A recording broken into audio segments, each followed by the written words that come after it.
Hello everyone, good morning and welcome to my day 5 vlog. सबसे पहले मैं आज पढ़ रही हूँ इंग्लिश और इंग्लिश में स्पेलिंग पढ़ रही थी और स्पेलिंग में आज मैंने 250 प्लस स्पेलिंग को कवर किया है और जिसमें ए के कवर हो चुके हैं, बी वर्ड के भी कवर हो चुके हैं और सी के कुछ वर्ड कवर हो चुके हैं। 2-3 दिन व्लॉग नहीं आया था क्योंकि तबीयत ठीक नहीं थी, बहुत ज़्यादा फीवर हो गई थी। पता नहीं लू लग गई थी या फिर डिहाइड्रेशन हो गया था। बाहर तो निकल नहीं रही थी फिर भी पता नहीं कैसे तबीयत ख़राब हो गई। 2-3 दिन रिकवर करने में लग गया।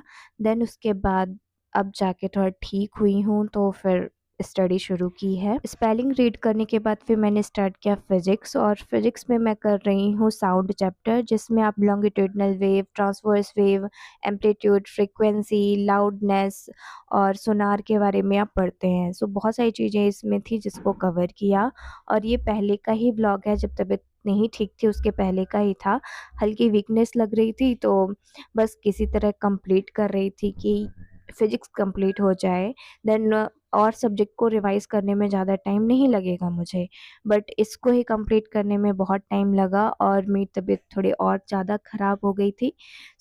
उस दिन सिर्फ मैंने स्पेलिंग ही पढ़ा था और उसके अलावा फिज़िक्स की क्लास ली थी।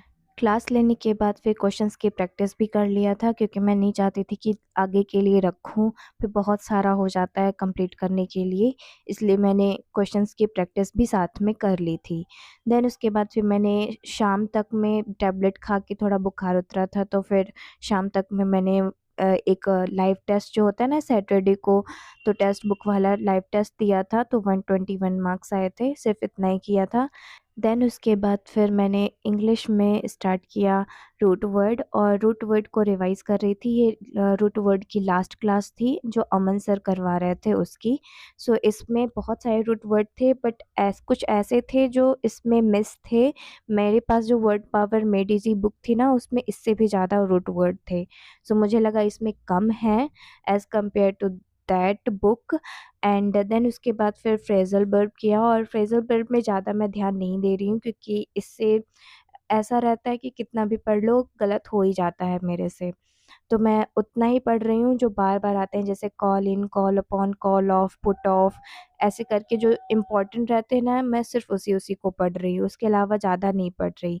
देन उसके अलावा फिर ए वोकैब में 25 तक कर लिया था, 25 और करने थे, तो ए वोकैब को कंप्लीट किया पूरा, जो कि मैं रानी मैम से कर रही हूँ अभी। मैम ने जो वोकैब करवाई हैं ए टू ज़ेड वोकैब सीरीज़ में और जो मैंने ब्लैक बुक में पढ़ी हुई हैं, लगभग सेम ही लगती हैं क्योंकि बहुत सारे सिमिलर वर्ड्स हैं जो मैंने मैम से पढ़ लिया है। देन उसके बाद मैं ब्लैक बुक से पढ़ रही हूँ ना, तो ऐसा लगता है सब मुझे याद है पहले से, बस एक बार रिवाइज़ करने की ज़रूरत है। देन उसके बाद फिर मैंने कॉम्प्रिहेंशन की क्लास ली और इसमें मैंने पहले से ही सारा अटेम्प्ट कर लिया था। देन उसके बाद जहाँ भी गलती थी मैंने सिर्फ़ उसी बस को देखा, देन क्लास को कंप्लीट कर लिया। देन उसके बाद होमोनिम स्टार्ट किया और होमोनिम में भी मैंने आज 50 होमोनिम कंप्लीट किए हैं। कुछ तो ऐसे थे जो पहले से बनते थे, कुछ न्यू लग रहे थे जिनको मैंने कवर कर लिया। देन उसके बाद फिर एंटो सिनोनिम्स वाले जो पोर्शन था जिसमें एंटो साइनो एक साथ रहते हैं, उनको भी कंप्लीट किया है और इसमें मैंने आज 25 वर्ड ही किए हैं क्योंकि बहुत सारा हो जाता है, अगर एक साथ 50-60 करो तो फिर याद भी नहीं रहता अच्छे से, इसलिए मैं सिर्फ 25 ही कर रही हूँ, डेली 25 कर रही हूँ और धीरे-धीरे करके कंप्लीट होगा, अभी बहुत टाइम लगेगा इसको भी कंप्लीट होने में। और तबीयत ख़राब होने की वजह से मेरे कोल्ड सोर भी हो गया है वीकनेस की वजह से। मुझे बुखार होती है तो कोल्ड सोर होना पक्का रहता है, बार-बार ही हो जाता है कोल्ड सोर और इसको ठीक होने में भी बहुत टाइम लगता है और पेन भी बहुत होता है लिप में, क्योंकि साइड में होता है ना तो ना ठीक से खाते बनता है और ना ही बोल पाती हूँ ढंग से। इसमें भी टाइम लगेगा ठीक होने में। वोकैब पोर्शन ख़त्म करने के बाद फिर मैंने स्टार्ट किया ग्रामर में वॉइस और वॉइस का आधा मैंने कल कंप्लीट कर लिया था और आधा आज कर रही हूँ, जिसमें इंटरोगेटिव करना है, ऑप्टेटिव करना है और इम्पेरेटिव करना है। इंटरोगेटिव में भी 2 टाइप होते हैं, close ended and open ended.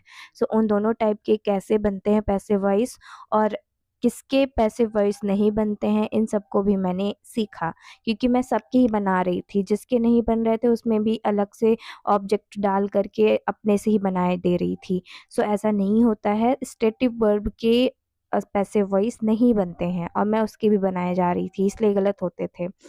Then उसके बाद फिर जीएस स्टार्ट किया, और जीएस में कर रही हूँ पॉलिटी कर ली थी। पॉलिटी जब मैं कर रही थी तो लाइट चली गई थी, क्योंकि मौसम कल थोड़ा ख़राब हो गया था, इसकी वजह से लाइट चली गई।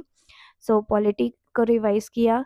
देन उसके बाद फिर ज्योग्राफी कर रही थी, ज्योग्राफी का सेकंड लेक्चर को पूरा रिवाइज़ किया। देन उसके बाद हिस्ट्री, और हिस्ट्री में आज पहली लेक्चर है, जिसमें एशियंट हिस्ट्री का पहला स्टोन एज वाला चैप्टर जो है उसको कम्प्लीटली रिवाइज़ किया है। और इसमें सबसे इम्पोर्टेंट नियोलिथिक एज वाला रहता है, क्योंकि उससे सबसे ज़्यादा प्लेसेस पूछा जाता है। उसके अलावा भीमबेटका हो गया, इनाम गाँव, नेवाडा, जॉर्वे कल्चर, और चल्कोलिथिक एज से भी पूछ लेते हैं कुछ क्वेश्चंस। सो ये ज़्यादा इम्पोर्टेंट है। उसके अलावा थोड़ी बहुत एक आध दो चीज़ें और रहती हैं, एज से रिलेटेड, यानी कि पीरियड से रिलेटेड पूछ लेगा कि 12,000 से 10,000 के बीच में कौन सा पीरियड था, इस तरह का पूछ लेता है। सो इतना कंप्लीट किया था एशियंट हिस्ट्री में, और धीरे धीरे इसको भी कंप्लीट करती रहूँगी। देन इसके बाद फिर मैथ स्टार्ट किया, और मैथ में कर रही हूँ profit loss chapter. Total 40-50 questions की प्रैक्टिस आज कर ली थी मैंने, और धीरे धीरे ही कर रही हूँ। कुछ क्वेश्चंस डिफ़िकल्ट लग रहे थे, उनको अच्छे से रिवाइज़ भी कर लिया था कि बार बार गलती ना हो इसमें। सो इस तरह प्रॉफिट लॉस चैप्टर को कंप्लीट किया। देन उसके बाद फिर चैप्टर टेस्ट लगाए कुछ। सो एक में 13.5 मार्क्स आए थे। ये रीजनिंग की कर रही हूँ। सिलोगिज्म का किया था 20 मार्क्स आए थे, और इमेज बेस्ड का किया था 20 मार्क्स आए थे, और नेक्स्ट डे का भी शेड्यूल लगा दिए हैं। Thank you for watching my videos. Bye bye.